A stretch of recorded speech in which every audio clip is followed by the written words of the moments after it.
Here are 5 things you need to know before visiting Thailand. Number 1, you're gonna have to get cash. Everyone uses cash. Very rare for them to let us use credit cards. Number 2, get the Grab app. It's basically like Thailand's version of Uber. You can get cars, you can order food, you can even order scooters on it. A lot of tourists will rent scooters. It's actually really dangerous to do that. We even saw a crash when we were out there. They have insane traffic patterns and you're trying to drive in between cars, and if you're not used to that, it can be really dangerous.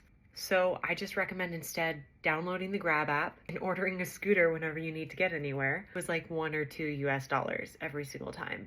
Number 3, expect every time you're going to the airport to take a little longer. When we landed, it took us about an hour and a half to get through customs. And then when we were leaving the country, it took us an hour and a half to check our bags. It was a whole process. The checked bag lines were always busy, even if it was a domestic flight. So just don't show up seconds before your flight. Number 4, and I know you guys have seen this all throughout social media, take advantage of the 7-Elevens. They are convenience stores, so you can get anything there.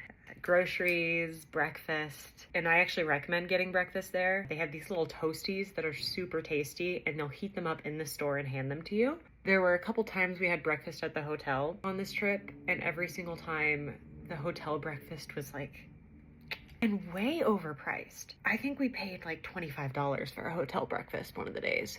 And it was a buffet, but like everything in the buffet was just not good.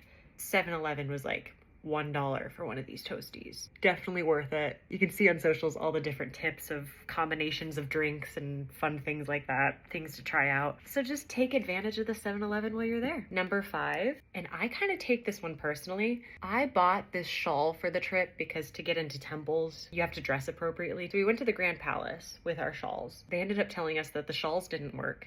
So we had to buy these like Thailand t-shirts that were like way overly priced just to be able to get in. And I was like, I had bought that shawl for nothing. So if you are going to Thailand, don't just buy a shawl. I saw some of these like cute button-up linen shirts. That would have worked great. So get one of those instead. But definitely know that if you're trying to go to temples, you are gonna have to dress appropriately.